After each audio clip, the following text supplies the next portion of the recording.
Mirë mbrëma, dëgjoni pak se çfarë kam zbuluar dhe më thoni ju në fund se çfarë mendimi keni. Kisha bërë një video për sa i përket këtyre shkencëtarëve që është bërë buj tani, ky lajmi i 11 shkencëtarëve që janë zhdukur në mënyrë krejt të mistershme që studionin jetën jashtëtoksore në këtë planet, pra Amerikan.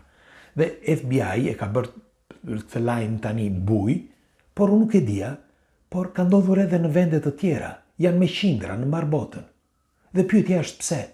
Pra gjeta në Kinë, në Indi, në për Evropë, shkencëtar të zhdukur në mënyrë të mistershme vitet e fundit. Dhe pyetja është pse? Dëgjojeni me vëmendje, o njerëz, dëgjojeni, ku jetojmë? Nuk e kuptoj se ku jetojmë. Shiko, në emisionin Enigma në vitin 2013 kemi folur për 110 shkencëtar, e gjeni këtë, është ende online, 110 shkencëtar që ishin zhdukur në mënyrë krejt të mistershme të viteve të fundit. Po flitej që nga viti 2000 deri në vitin 2011-2010, pra brenda një 10 vjeçari. Dhe shkencëtar, sepse ata studionin jetën jashtëtoksore. Jo vetëm kaq, por studionin edhe në për vende të blinduara, pra me kontrata marramendse, që nuk mund t'i prekte njeri as një fije floku. Dhe si është e mundur që këta dikush për tyre janë zhdukur, disa janë vrarë, disa... Tani dëgjojeni me kujdes. Sinqerisht, duhet që të gjithë të diskutojnë në një video të tillë. Sepse shkenca është ajo që ndryshon çdo gjë.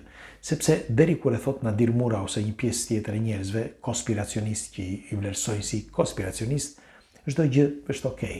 Por kur flet një shkencëtar, duhet ndryshuar në kodet e shkollore, në kodet e jetës, dhe kjo ndryshon çdo gjë. Dhe pyetja është pse i mbajnë fshehur, pra zbulimet, për çfarë arsye mbajnë fshehur. Tani do t'ju tregoj një nga një sepse ta marrim me radhë. Kjo Amy S. Craig, një vajzë 34 vjeçare, e tha publikisht në videon e saj të fundit, kishte bërë dhe video tjera e gjeni,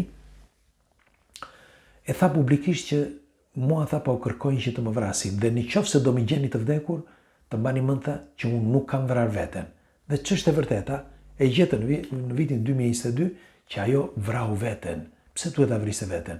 Ishte një shkencëtare e re që kishte bërë disa shpikje madhështore dhe punonte për stacionin NASA, njëkohësisht edhe për laborator të rëndësishëm.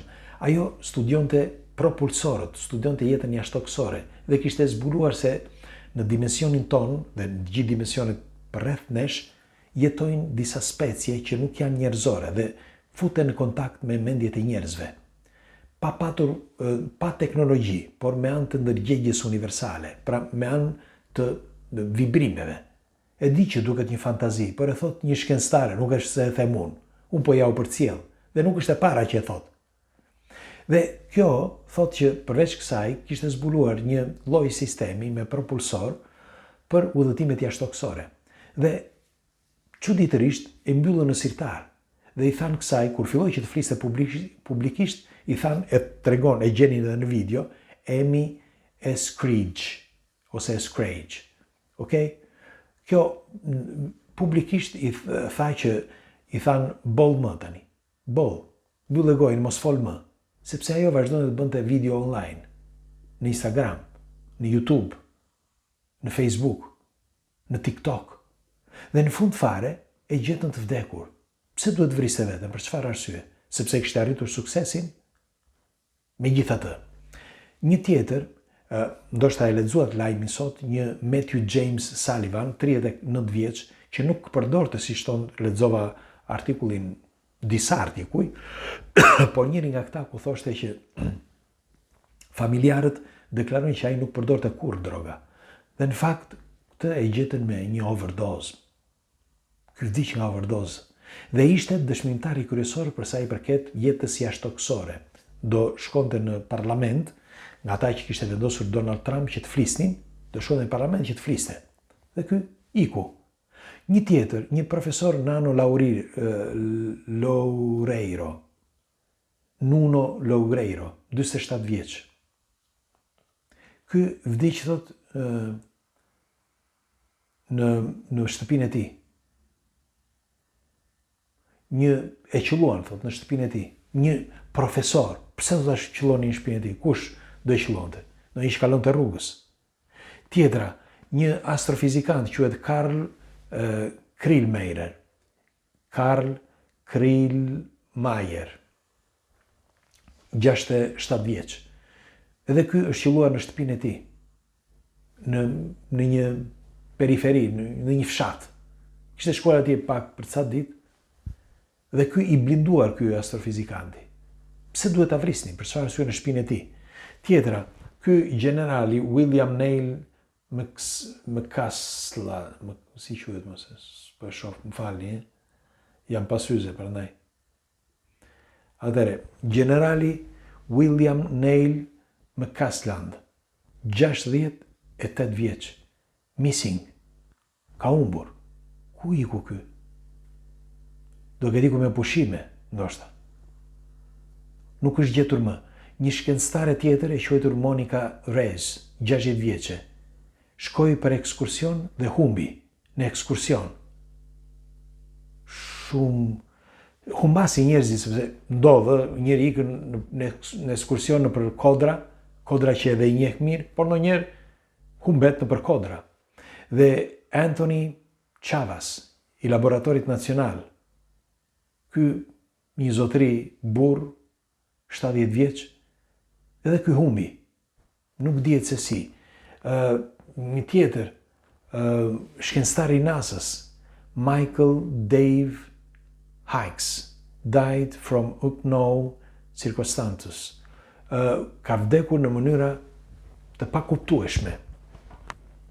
Me një fjalë, përveç këtyre ka edhe qindra të tjerë. Po ishin 11 për ata që janë bërë publik. Janë 11 shkencëtarë që kanë vdekur në rrethana misterioze, thot FBI. Por ne kishim bërë një listë pafund para vitit 2013. Merreni me mend tani se sa ka ndodhur herë tjera. Por prisni pak, sepse gjeta një tjetër shkrim të bërë nga Economist që shkruan të paktën 20 shkencëtar kinez vitet e fundit, 4-5 vitet e fundit. 20 shkencëtar kinez të vdekur në rrethana krejt mistershme. Po nuk mbaron këtu. Edhe 10 shkencëtar të Indis, nga India, nga viti 2021 deri sot. Shumë në mënyrë krejt të mistershme. Dikush hidhet nga pallati dhe vret veten, dikush tjetër kalojnë disa aty që do vrisin dikë dhe ja futën këtij, etj. Pra, pse shkencëtar? Pse duhet të vriten shkencëtar? Sipas jush, ju pyes juve. Unë kam një ide, por doja t'ju pyesja juve. Kryesisht këta shkencëtarë të niveleve të larta që kanë punuar kryesisht për jetën jashtëtoksore, për zhvillime teknologjike të mëdha, për zhvillime maramense, por njëkohësisht edhe për studime që me një fjalë alternative, sepse siç e kemi thënë, studimet alternative janë baza. Nëse nuk ke imagjinat, nuk mund të projektosh, dhe nëse nuk projekton, nuk mund të arrish dot të bësh asgjë. Kështu që imagjinatën. Këta ishin shkencëtar me imagjinat. Megjithatë, pse duhen zhdukur shkencëtarët? Pra, disa prej tyre që janë zhdukur janë vrarë. Pse? Dhe kinezët, pse duhet i vrasin? Dhe pse në mbar botën? Mos është në një dorë para ata që vendosin në gjithë planetin, që i heqin, apo them ja fuskot tani, apo kanë ndonjë lob, me një fjalë që nuk janë njerëzor, por e bëjnë gradualisht zhvillimin e njeriut, i japin, sikur të japësh atyre pulave dal nga dal, që ti rrisësh, edhe të japësh ndonjë, si për shembull lodrën që na ka dhënë tani telefonat, kompjuterat. Dhe më vonë pastaj nuk duhet të jetë kaq e shpejt për të na japin një lodër tjetër. Mund të jetë kështu. Dhe kështu që ata që shpikin gjëra paraprakisht i heqin qafe, që mos flitet. Pra duhet japi kohën e dur, mundet. Megjithatë, unë pres komentet tuaja sepse unë nuk e zgjidha dot këtë. Është një mister vërtet ky. Si është e mundur që të zhduken njerëz kështu? Shkencëtar që studiojnë botën alternative, grimcat dhe njëkohësisht jetën jashtëtoksore. Pres komentet tuaja çfarë mendimi keni dhe shpresojmë që të zgjidhen problemet të tilla. Shpresojmë. Natën e mirë.